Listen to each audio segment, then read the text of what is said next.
어, 홈페이지에 보면은 성경 공부를 제가 게시하고 있습니다.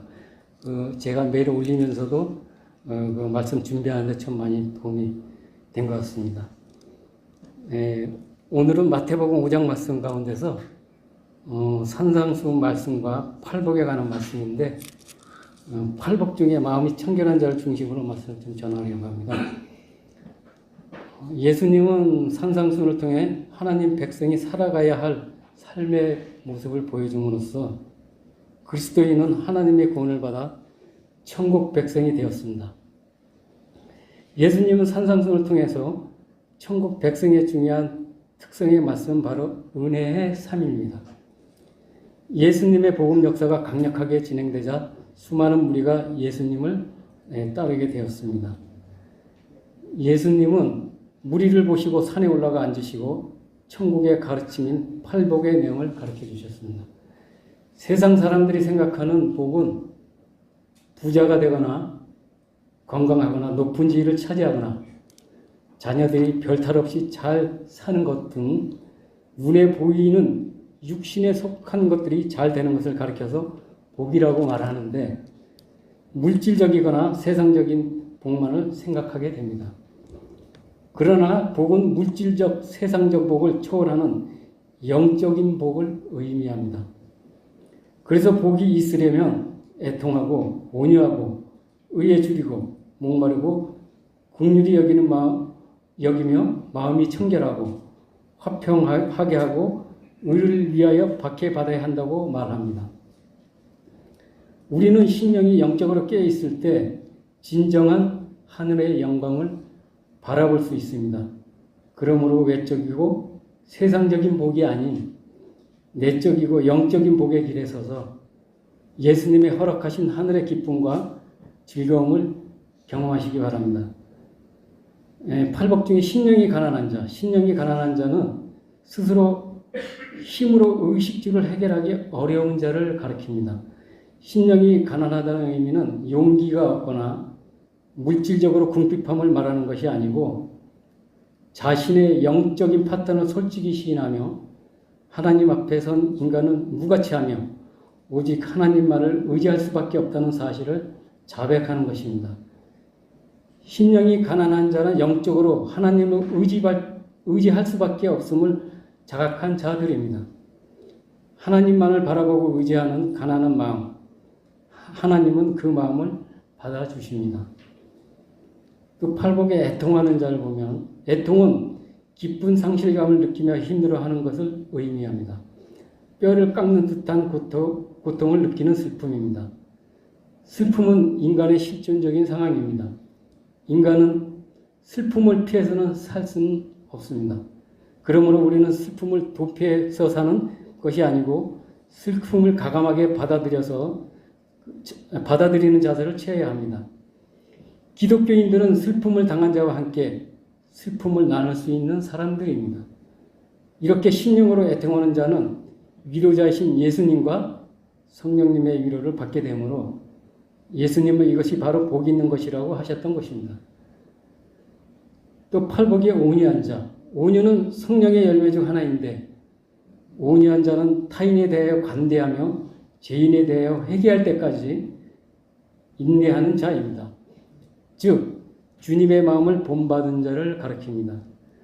우리는 다른 사람들의 존경을 받고 싶어하고 또 높이 오르고 싶어하며 힘을 가지고 싶어합니다. 그래서 겸손하며 온유한 성품을 지니기가 어렵습니다.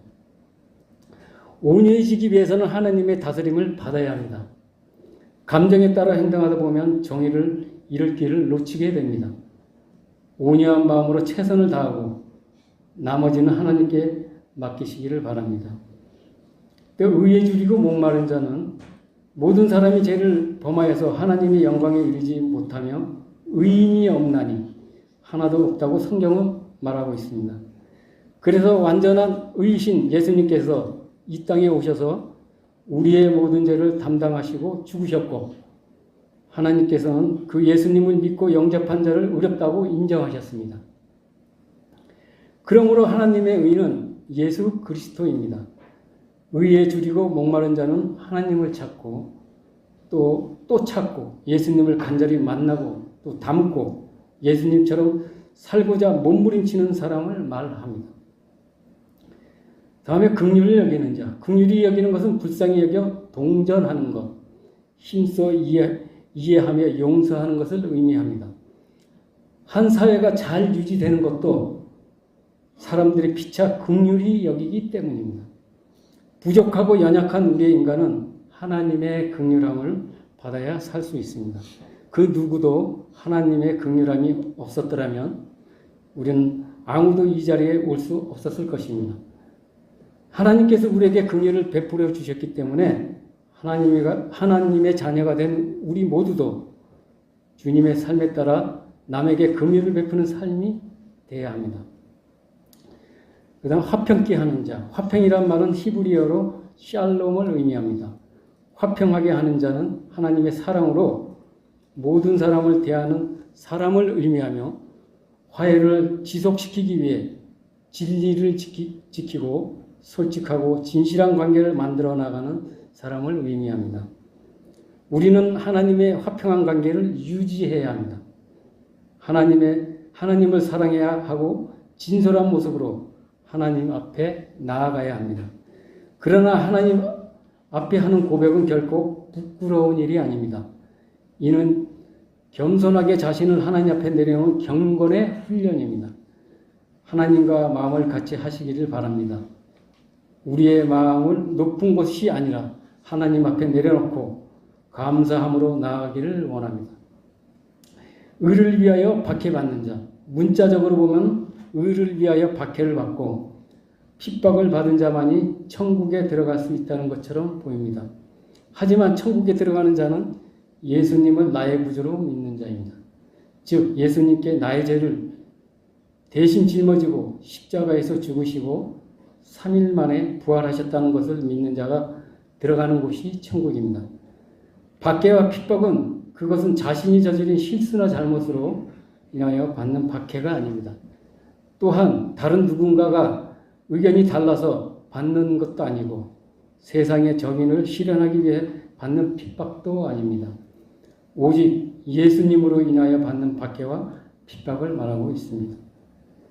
네, 오늘 중점적으로 말해야 할 마음이 청결한 자에 대해서 말씀드리겠습니다. 만약 마음이 청결한 것을 복이라고 생각했다면 그들은 마음을 청결히 하는 일에 온 힘과 노력을 쏟아 부을 것입니다. 그런데 우리 주변에 보면 자기 마음을 청결하기 위해서 애쓰는 사람은 눈을 씻어봐도 없습니다. 즉 세상 사람은 예수님이 복이라고 말씀한 마음이 청결한 자를 복이라고 생각하지 않는다고 하는 것입니다. 오히려 그들은 마음이 청결하면 손해를 본다고 생각하고 불법과 손을 잡고 정상이 아닌 비정상과 타협하며 자기의 부귀영화도 도움이 된다면 자기의 마음이 점점 더 더러워지는 길로 달려가고 있습니다. 있는 모습 그대로 하나님께 나아가는 것이 청결한 마음입니다. 기독교는 마음을 중요하게 여깁니다. 마음은 심령, 감정, 양심, 인격 전체를 말합니다. 예수님께서는 걸어거쳐가는 바리새인들을 향해 회칠한 무덤이라고 꾸짖으셨습니다. 그들의 겉은 깨끗해 보였지만 속은 온갖 탐심과 악독, 거짓이 가득했기 때문입니다. 예수님의 기준으로 바리새인들은 아무리 거룩해 보여도 마음이 청결한 자들은 아니었습니다. 마음이 청결하다는 것을 보면 맑은 유리컵을 한번 생각해 보십시오. 유리컵은 안에 있는 것은 그대로 보여줍니다. 담겨 있는 것을 더 맛있게 보이게 하거나 더 아름다워 보이도록 하는 것이 아니라 있는 모습 그대로 보여주고 있습니다. 마찬가지로 마음이 청결한 자는 아무 흠이 없어 깨끗한 사람이 아니라 불완전한 모습일지라도 있는 모습 그대로 하나님께 나아가는 사람입니다. 하나님께 나의 부족한 것, 죄된 것, 더러운 모든 것을 깨끗하게 하실 수 있다는 믿음이 있기 때문에 비록 내가 청결하지 않고 위롭지 못할지라도 하나님께서 죄인 된 나를 받아주시고 회복시켜 주시라 확신 있게 때문입니다. 하나님 앞에서 두 마음을 품고 한쪽을 숨기는 마음은 청결한 마음이 아닙니다. 겉과 속이 다른 마음은 청결한 마음이 아니라는 것입니다. 청결은 외식과 반대되는 순수인 것입니다. 자신을 꾸미지 않고 있는 모습 그대로 하나님께 자신의 마음을 보여드릴 수 있는 사람입니다. 하나님께서 나의 제약된 모습을 온전히 회복시킬 수 있다는 믿음을 갖고 있는 모습 그대로 하나님께 나아가는 청결한 마음을 소유하시기 바랍니다. 마태복음 15장에 보면 마음에서 나오는 것은 악한 생각과 살인과 간음과 음란과 도둑질과 거짓 증언과 비방이니 이런 것들은 사람들을 더럽게 하는 것이요 씻지 않은 손으로 먹는 것은 사람을 더럽게 하지 못하니라고 말씀하십니다. 예수님께서는 온갖 더러운 것이 우리 인간 마음에 나온다고 말씀하셨습니다. 그러므로 이 말씀은 우리 인간의 마음이 근본적으로 더럽다는 것입니다. 바로 이것이 우리 인간의 마음이며 이와 같이 인간의 마음은 근본적으로 더럽고 부패한 상태에 있습니다. 우리는 우리 자신의 마음이 어떤 상태인지 누구보다도 잘 알고 있기 때문에 인간의 마음이 더럽고 힘이 부패했다는 성경의 말씀을 받아들이지 않을 수가 없습니다. 그런데 예수님께서 그건 더럽고 부패한 마음이 청결한 자, 즉 깨끗한 자가 복이 있다고 말씀하셨습니다. 우리는 이 예수님의 말씀을 통해 먼저 더럽고 부패한 우리 마음이 청결해질 수 있다는 사실을 알 수 있는데, 즉 세상 사람들이 말하는 성인군자들처럼 말하는 도덕적으로 윤리적으로 흠잡을 때가 전혀 그런 없는 상태를 성경은 마음이 청결하다, 깨끗하다라고 말씀한 것이냐라는 것입니다. 성경은 그런 것들을 가르쳐서 마음이 청결하다, 또 깨끗하다고 말씀하고 있지는 않습니다. 성경은 결코 세상 사람들이 말하는 도덕적으로 윤리적으로 깨끗한 것을 가르쳐서 마음이 깨끗하다고 말씀하고 있지 않는다는 사실을 알 수 있습니다. 그러면 성경이 말하고 있는 마음이 깨끗하다는 말씀의 의미는 깨끗한 마음의 모델은 세상의 성인 군자가 아니라 바로 예수님이십니다. 예수님만이 마음이 깨끗하신 분이시며 예수님 외에는 인간들 중에는 마음이 깨끗한 자가 단 한 사람도 없습니다. 결국 마음이 깨끗하다는 말씀은 우리가 예수님께 품으셨던 것과 같은 마음을 품는 것을 의미합니다. 우리의 마음이 깨끗해질 수 있는 비결은 오직 하나, 성령님께서 우리의 마음을 깨끗하게 해주시는 것입니다. 그래서 마음이 깨끗한 상태인 사랑, 희락, 화평, 오래 참음, 자비, 양성, 충성, 온유, 절제를 가리켜서 성령의 열매라고 말씀한 것입니다. 그러므로 우리 마음을 깨끗하기 위해서는 우리가 해야 할 일은 우리의 힘과 노력으로 우리 마음을 깨끗하게 하는 일을 중단하고 우리의 마음을 깨끗하게 해달라고 성령님께 간절하게 구하는 것입니다. 그리고 철저하게 성령님만 의지함으로써 성령께서 우리에게 무엇을 명하시든지 아멘으로 순종하는 것입니다. 그럴 때 우리 마음에 성령의 아버지 열매가 맺힘으로써 우리 마음이 깨끗해지는 것을 보게 될 것입니다. 마음이 깨끗하다라는 말씀의 의미는 우리가 두 마음을 품지 않고 또 한 마음을 품는 것을 가리키기도 합니다. 예를 들어 금강에서 캐낸 금강석은 깨끗하지가 않습니다. 왜냐하면 거기에는 순수한 금 외에도 불순물이 너무 많이 섞여 있기 때문입니다. 그런데 그 금강석을 용광로에 집어넣어서 금강석에 묻어있는 모든 불순물을 순수한 금으로부터 완전히 분리시켜서 순수한 금만 모았을 때 우리는 그것을 가리켜서 순금이라고 합니다. 바로 이것을 성경에서는 깨끗하다라고 말씀하고 있습니다. 즉 우리의 마음이 불순물이 전혀 섞이지 않고 오직 하나로만 존재하는 상태를 가르쳐서 마음이 깨끗하다라고 말한다는 것입니다. 우리 마음이 세상에 이런저런 여러 가지 사건, 사고, 사람들에게 마음을 빼앗기지 않고 우리 마음이 오직 한 분, 하나님을 향해 있을 때 우리의 마음이 오직 하나님만으로 가득 차 있고 하나님 말씀과 우리가 앞으로 가야 할 천국 소망으로만 가득 차 있을 때 이런 우리의 마음 상태를 가득해서 마음이 깨끗하다고 말하는 것입니다. 예수님께서 이런 자가 복이 있다고 말씀하셨습니다. 성령 하나님을 의지함으로써 우리의 마음이 항상 이런 상태를 유지할 수 있기를 바랍니다. 또 마음이 청결한 자는 다른 것이 섞이지 않은 순수한 마음이란 뜻도 있습니다. 그러므로 이 말씀 의미는 마음이 여러 가지 생각으로 나누어지지 않고 하나님께 초점이 맞춰진 사람은 늘 하나님의 얼굴을 보며 하나님을 임재를 경험할 수 있다는 것입니다. 우리 마음에는 하루에도 수천 가지 생각이 떠올랐다고 사라지곤 합니다. 이런 생각들은 실제적인 것이 아니고 단지 순간적인 허상들 뿐입니다.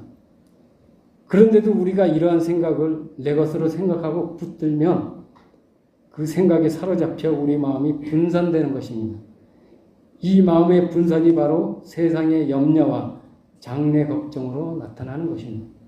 이렇게 여러 가지 생각으로 우리 마음이 갈라질 때 우리는 영이신 하나님의 임재를 경험하지 못합니다. 안경에 초점이 둘이면 사물이 흐릿하게 보입니다. 우리가 사물을 분명하게 보기 위해서는 안경을 초점을 하나로 맞춰야 됩니다. 마찬가지로 우리가 영이신 하나님을 보기 위해서는 우리의 마음의 초점을 하나님께 집중하는 훈련을 해야 합니다. 예레미야 18장에서도 하나님께서 당신의 마음을 전혀 몸부림치심을 봅니다. 그 마음이 익혀져야 할 겁니다. 아버지의 마음을 아는 것은 복입니다. 하나님은 예레미야 토기장이 집에서 보냅니다. 예레미야는 토기장이 집에서 토기장이가 농로로 토기 빚는 것을 봅니다. 토기들이 결국에는 토기장이 통해서 토기장이들의 마음대로 만들어짐을 봅니다.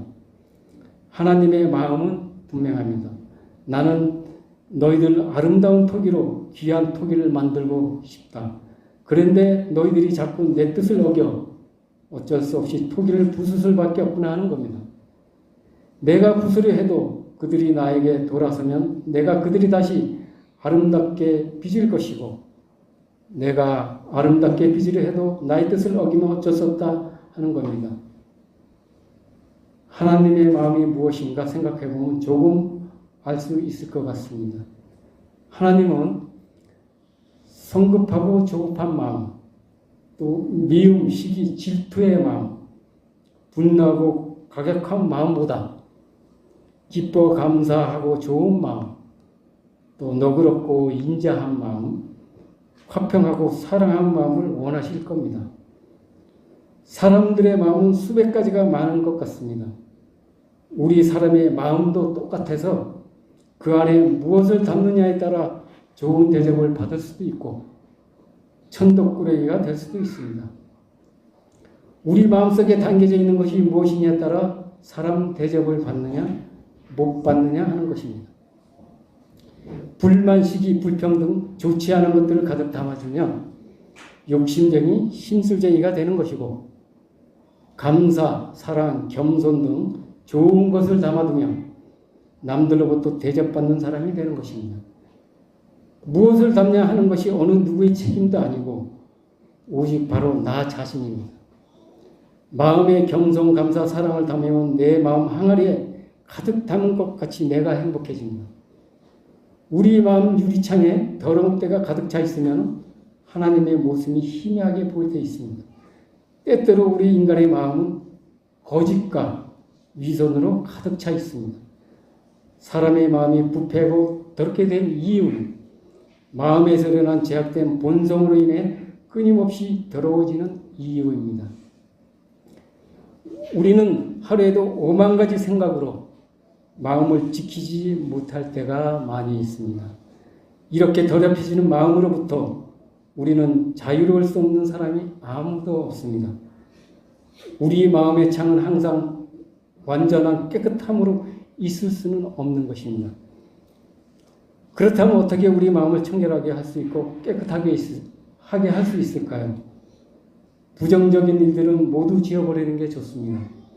지워버리고 나면 번거롭던 마음이 편안해지고 또 마음이 편안해지면 사는 일이 언제나 즐겁습니다. 그래서 칭찬은 해줄수록 더 잘 되고 정은 나눌수록 더 가까워지고 사랑은 베풀수록 더 애틋해지고요. 몸은 낮출수록 더 겸손해지며 마음은 비울수록 더 편해집니다.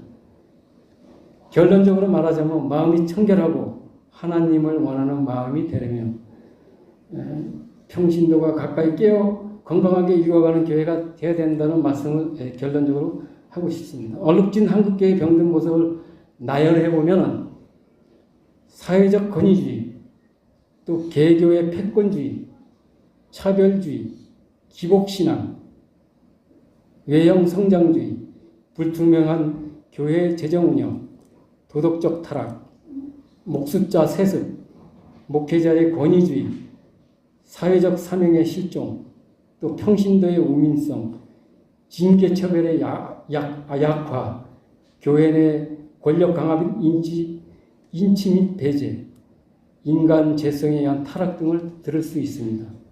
그러나 오늘날 한국교회는 사명을 실천하기에 바라는 마음으로 목회자 평신도를 협력적으로 섬겨야 되고 대한한인 보편적 교회 또 목회자의 전행을 제어하고 교회 개혁 운동의 지원 역할, 복음 전통을 또 지키고 불필요한 폐습도 버리고 건강하게 일하는 교회 등 한국교회의 건강한 회복을 위하여 절박한 심정으로 우리 창립된 것이 바로 언덕교회입니다. 또 우리가 매일 보는 예배 선언의 마지막 부분에 나 혼자가 아니라 주님의 가족들과 정겹게 오르는 것도 좋지만 마음을 비우며 정겹게 오르는 것도 더 좋을 것 같습니다. 그래서 마음이 비우면 세상이 밝게 보이고 욕심을 버리면 겸손해집니다. 이 세상에 살아온 만큼 하나님을 사랑해 본 적이 있는지 사랑했던 열정만큼 하나님을 사랑해 보시기 바랍니다. 우리의 마음이 찌들어 있으면 온전하다고는 말할 수는 없습니다. 깨끗하고 온전하게 하시는 것은 하나님이 전적으로 하시는 일입니다. 하루속히 일어나 마음이 청결한 자가 되어서 하나님을 보는 자가 되어지길 간절히 소망합니다. 기도하겠습니다. 은혜로우신 하나님, 연약한 우리에게 산상전의 말씀을 통해 은혜를 깨닫게 하시니 감사드립니다. 다른 사람들에게 복수하지 않는 마음, 원수를 사랑하는 마음, 온유한 마음을 깨닫게 하셨으니 삶으로 실천하는 성도가 되게 하여 주시옵소서. 하나님의 은혜가 녹아든 삶으로 이 땅에서 천국 백성으로 삶을 살아가게 하여 주시옵소서. 예수님의 이름으로 기도드렸습니다.